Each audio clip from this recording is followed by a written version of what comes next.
Welcome back, everybody, to another wonderful episode of The Careful Boys. We have with us the cash flow doctor, Eric Nghiem. And as a bonus, we got Cris Sosa over there. Hey! Yo! What up, what up? Okay, Eric, speaking as a financial expert, and I hope it's not too late for me to be asking this, but with the recession and everything, what do we do? Man. And what is a recession? How are we gonna make it? And what is really happening right now? That's a great question. Are we? Yeah, are we in one? How do we know? Well, according to the Fed, not really, but yeah, we are. I feel like every year they say we're in a fucking recession. Yeah. Is that true? So let's first talk about what the technical definition of a recession is. So a technical definition of it is 2 consecutive quarters where you have constrained GDP growth. Instead of it going positive, it's going negative for 2 quarters. So quarter 2 of 2022, that we're in 2022, had a loss, and they're predicting that the upcoming quarter 3, is going to be a loss as well because of inflation and all this stuff. What about quarter 1? Is that a growth or a decline? Quarter 1 was actually, if I recall correctly, I think it was like flat. So we're on the verge of recession. So we need a third quarter to figure out which direction is going. So that's the technical definition. But the challenge with that is it depends on how you look at it from either quarterly or monthly. Because you might have had, let's say, January and February, the GDP technically during those months were up, and then the last month was down, right? So if you're doing it from quarter to quarter perspective, your variation might shift. So there's 2 sides. If you have the technical side, and that's what all the news pundits are talking about, but that's not entirely accurate. We want to look at it from a monthly perspective. Now, from a general macroeconomic side of things, I personally feel, and like a lot of other economists feel, like we've already been in a recession for a little bit. So the whole nature of this whole 2 quarters in a row, reduced GDP growth, are we officially in a recession? Are we starting it now? I think we've already had it, and we've already been inside of it, right? So I don't know if that answers that question, but a lot of us feel this. Yeah, we've been fucked. Yeah, pretty much. They've been lying. Yeah. And so But they told us it was what was it? Like it was transitional. Like the inflation's not a thing. Like you just print money. It's transitory inflation. Yeah. So that's a second facet of it, which is kind of dynamic, and our situation right now is very different than previous recessions. So I've been an entrepreneur, and I lost everything in the 2001 recession. I lost everything in the 2008 recession. So I've lived through a couple of these, and I kind of have a little skin under my teeth from like these different recessions, right? But like this one's a little bit different from those previous 2, right? The first one in 2001 was when you had the dot-com bubble. It imploded, 9/11 happened, a whole bunch of things happened, and it caused this whole recession to happen. And then 2008 was different. That was the whole mortgage crisis. Where they're providing loans to people that didn't qualify for. That's the Big Short, right? Qualify for loans, right? And then you had these big financial companies really going under. This one's very different, especially with inflation right now. So right now we feel inflation is high, and we believe inflation is high because gas is high, rent's high. The rent's too damn high. Costco fucking pizzas, 50 cents more. The chicken bake is now $4.99. Oh, yeah, criminal. Man. But Arizona iced tea. $1.29. Right? Is it $1.29? I think it's, yeah. It went up? Even though it says 99 cents on the bottle or the can. No. They are staunch defenders of inflation. I thought that stuck to $1. That's a bad sign. Or maybe it's just the Chinese markets. That's how we know for sure. But there are challenges, right? This is not our traditional inflation. We have this huge amount of money that was printed 2 years ago in 2020. And then on top of that too, there is some transitory issues. Our supply chain is still disrupted because of COVID. Gas prices did spike, and they are starting to come back down again. Thank goodness. Which is really nice. Come back down to fucking $6. It makes $6 make it look good. Like, oh yes, we're back. $6, amazing. Are they coming back down because of, is that good news? Or are they coming back down because of something bad that they're doing? Like, are they just printing more money? Or This is a very complex situation, and the challenge with it is us as humans, we want to simplify things. So sometimes people have conspiracy theories, sometimes we listen to news folks that try to boil this complex situation down into Biden or Trump or whatever, and you can't really do it. Putin, right? You really can't do that. It's super complicated. Yeah. Right? So we have food issues and food supply chain issues, and some people have this conspiracy theory, they're burning down these food supply things to create world hunger and cause scarcity. But the reality is, like, in global markets right now, we have a very tight supply chain. And what we've realized is we've lived in this what we call just-in-time model of production. Thanks to Toyota. Thanks, Toyota. Yeah, Toyota created it. Screwing us over. And the challenge with that is it's a very lean production model, which in bull market times is good because you're running as lean as possible, maximizing profit margins. You're only producing things when you need it. But the problem is if one little cog breaks in that system, you're fucked, right? So we're seeing it in automotive. One little company that makes a chip disrupts the entire Porsche production, right? And you see it in the food space and the food side of things. You have Ukraine, which is the biggest breadbasket of Europe. They can't ship their grain out because of what's happening with Ukraine and Russia. And Russia recently signed an agreement that allowed Ukraine to finally export their grain, and then Russia the next day they bombed the port, right? So we have these issues, and the challenge with it is like technically the world is making more food than the entire world can consume. So from a global perspective, you're like, how's this one country fucking us all up? But the challenge is you have to remember, like, supply chain is very fragile right now. Like if you had grain in the US, and we're one of the biggest exporters of grain, it's very hard for us to ship grain overseas. And when we do that, instead of countries inside of Africa being able to get it from local areas and they have this small shipping cost, now if they bring it in from the US, you have to add in the shipping, you have to add in the profit margin, you have to add in all these things. It causes food costs to go up. So you have this compounding thing. And the challenge that we have as Americans, we see things from a perspective of this is just happening in America, so it's Biden or Trump or it's whatever the news is saying it is. Yeah. But this is a global It's Fauci. situation. Fauci and his masks. Fucking Fauci. He's about to retire. He's about to just like finish it up after this term. His mic drop was the recession, dude. Yeah. That was his shit, man. Fucking Fauci. He's like, Fauci and I'm ouchie. Fauci and I'm ouchie. So Fauci's ouchie. As regular citizens, seeing all this happen, what can we do to stay afloat? Like, is there any? Yeah, so I honestly think there's two ways to look at it, and we were chatting about this earlier, right? We have this kind of like conundrum of thrift. So here's kind of the thing. Normally, when we hear the word recession, it strikes fear into a lot of folks. So you're starting to see, and I see it as an accountant. We work with a lot of enterprise level companies. We work with a lot of NFT companies, all this stuff. The moment the word recession was spit out, everyone stopped hiring.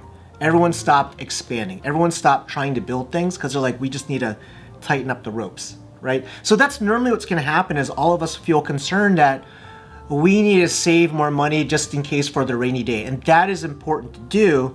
But there is this conundrum of thrift because in the US, the whole idea of the recession is based on what we call 2/4 of gross domestic product or GDP. And GDP is, the US, the vast majority of GDP is produced through consumption. So if we as Americans save and we don't spend, what does that do to their gross domestic It product? keeps going down. It keeps going down, right? Thank you, teacher. Right? And then I was gonna say it first. they paid attention to economics. So proud of you, so proud of you. So like if you think of it, right, like it creates this cycle where people are spending less. And then that means companies are like, shit, we need to make less stuff. And we don't need as much payroll, so let's let people go. And then now there's less people that's able to consume, and it creates this cycle, right? So at least from my perspective, I think it's very important for all of us to look at paying down consumer debt, to look at purchasing items that are essential to our household. What's consumer debt? Just like all of our own credit cards, pay our own credit cards off? If you can, right? Like, or at least cut down on expenditures that are non-essential, right? Because at the end of the day, it's like the more liquid capital you have, the better off you'll be. And I work with a lot of investors too, and right now I'm telling a lot of the investors that are in our practice, this is a really good time to just stack cash, even though it may constrain the recovery. Because what's going to happen is as the recession goes on, people are going to fire sale assets, and it's a great way of investing back into the market, right? And a lot of wealth is created in recessions.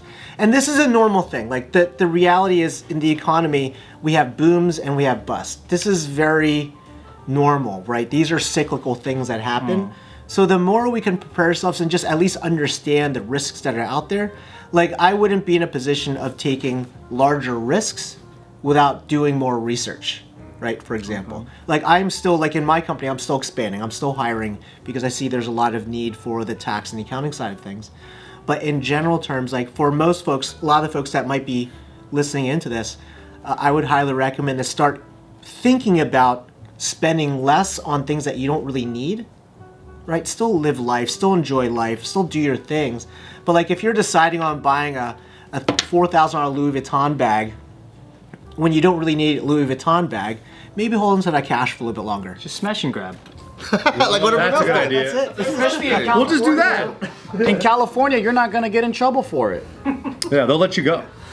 Yeah, yeah. We're seeing that behavior too, because I think Netflix just announced they lost 1 million subscribers. Yeah. It's huge. So I think people are kind of like checking their own where they're spending their money, and then like, oh, maybe I don't need like 20 things. Maybe I only like Hulu or Amazon Prime or whatever. So I think. Yo, I've been spending bread on these subscriptions. How much? If you just add them all up, yo, at least more than like cable TV. over 200 on subscriptions, yo. I mean, I got all of them, bro. I got Netflix, Even Pornhub Premium? YouTube, huh? Pornhub Premium? And OnlyFans. Pornhub Premium? No, I don't have any of those. Those accounts, my G. But yeah, yo. Yeah, 3 IPs can sign in at the same time. Yeah, Come on, man. dude. Yeah, yo. But yeah, canceling. I mean, just looking at those alone, and then even like food, eating out. Oh my gosh, the worst. Eating out will get you. So you said you were That's a need for me. Yeah. Me too. Pornhub Premium? Oh, both. It's a life. It's a life force. Yeah, Like, watching Pornhub at Cheesecake Factory. Yeah, is the best. So you said, having been through the 2001 Yeah. and the 2008, do you feel like this one we're currently in is comparatively worse, or is it not as bad? I think it's a little bit worse. I was hoping you wouldn't say that. Why do you think it's worse? Oh, why? Fucking Fauci, man.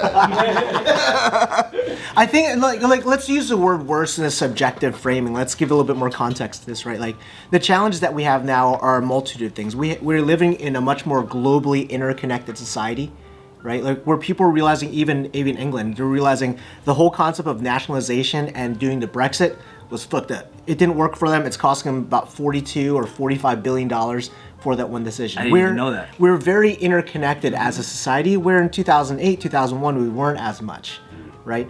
So they always say when America sneezes, the world catches a cold, right? So we do have a set of global challenges that are very different. And in terms of the recession, we're looking at things more than just as economics right now. If we're looking at food shortages around the world, especially in these third world countries, what do you think led on this onset of terrorism and people wanting to attack all these other countries? It was hunger, lack of opportunity, all these things. And we're starting to get into this macroeconomic situation where these countries are again going to be facing lack of food, have hunger, starvation, all these things. Yeah. People are going to get mad again. Right. It's going to cause like a rise in potentially terrorism or instability globally. So in terms of the recession, like I kind of feel like we can recover, get out of it in 12 to 18 months. That's typically the average of a lengthy recession, 12 to 18 months to kind of get out of it and start recovering again. But I think we're going to have a lot of other global issues that are going to come from this particular thing, and all from COVID and Fauci. And who would have known that like this fragile supply chain? Who would have known that this fragile supply chain that we have to maximize profits? And I love capitalism, like I'm an entrepreneur, but the capitalist system that we've built has been very fragile. We've been focused purely on maximizing profit without creating sustainability. And it's gonna fuck us up, right? We're gonna have to grow out of this or figure this out.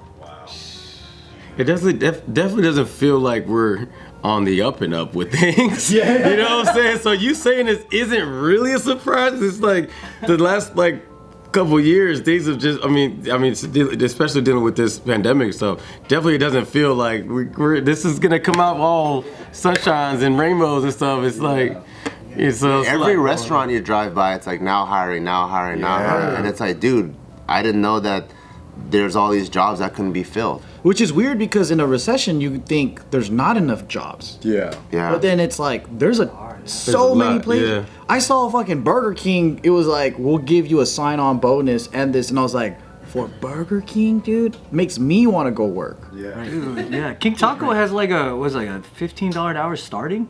Damn. King Taco and benefits. It's just like what Andy Nguyen was saying about how he couldn't get afters staffed enough because people didn't want to work. So shout out to everybody who is still working a job that they don't have to do. Respect for that, for sure. Yeah, absolutely. So we definitely have a very unique global macroeconomic situation. So for those of you guys listening in, I think the biggest things to kind of start thinking about now is maybe put off luxury purchases, maybe start considering paying down credit card debt so you don't have this like ongoing debt, right? Because as they start raising interest rates, the credit card debt is also going to go up because usually it's prime rate plus a percentage, right? So you want to make sure that you have that under control. Start making sure you have some rainy day funds set aside, have some extra liquid cash. Right. So if something was to happen, if you got laid off or whatever, you have some capital to get you through. Yeah. The challenge is most people live paycheck to paycheck because, again, we have this consumerist consumption society. Yeah. I mean, I have Amazon boxes that show up at my house all the time, and I'm like, do I really need this whatever it is I ordered? Yeah, Probably. Sometimes. Sometimes it's necessary. Sometimes. Especially if it's a good deal. Every time I buy anything on Amazon, because I'm a person of convenience, I always get 3, right? At least. He gets 3 tires. Dude. He gets 3 tires. 3 tires. Even though you need 4. Yeah, he gets 3. No, cut it down. You know? Fuck, I need batteries. And then I don't even go look at my battery box, see if I have batteries. I just order 3 of them, and it comes in. I'm like, all right, cool, got my batteries. And then when I go put them away, I see that I already had a stack of fucking 3 batteries in there. So when the world comes to an end, we're all going to Bart's ass. Yeah. Oh no, for sure, dude. 8 of everything. But all of them are probably expired already because I'm not even using them. I just keep adding new ones on top. Live in your gun safe. Don't be that big. You know what's a weird paradox too is that you start to reclassify which things are luxury. Right. And like things that you got used to during the pandemic, like ordering food, is now a luxury, which is odd because it's like I got so used to Postmating, but actually that costs way more. Postmates ruined the economy, I think. Yeah, I it think jacked all the me stuff up. that you said was great, but I think it's mostly Postmates. My personal economy. Uber, Lyft, all this. Dude, everything. During COVID though, I feel like Postmating so much was kind of justified, right? Because you're like, oh, I don't want to interact with people. Yeah. So this is the safest way. And then Gio's at home yelling at me like, do you really need to spend $15 on boba? I'm like, yes, I do. Because my mental health is just as important as physical health. You don't want to go out and expose yourself. Nah, man. You gotta stay in the house. Mental health. That's what they tell me. Yeah. So That's what Fauci said. So you don't know shit. Get out of Fauci here. was saying use Postmates. That's what he was saying. So there's this one part of economic theory there's this famous economist called Keynesian. That's his last name. And he has this one part of his theory called the animal spirit. And you're like, what does animal spirit have to do with economics? But that's all about the psychology of it, right? When people are in fear or when they're in greed dictates the length of how long it takes to recover from something. So the moment the word recession gets spitted around, everyone is in fear and everyone's constraining. So until there is a situation or there is like some sort of a trend where people feel confident again, we're going to keep going down a rabbit hole or a stagnation of growth. Right, So the people need to feel like stable or something before it starts going back up. Yeah. And that's a challenge that we've had ever since COVID. Look, Belgium. Like the challenge with that is like we've been in very unstable times for the last, 4 years. Yeah. Between the last administration, this administration, both administrations not knowing what's going on, the economic situation, COVID, do we wear masks, do we get vaccines, all these different things. It's created this level of instability or inherent fear that also dictates and determines how people spend and how they consume. Right? So a lot of things beyond just the printing of money.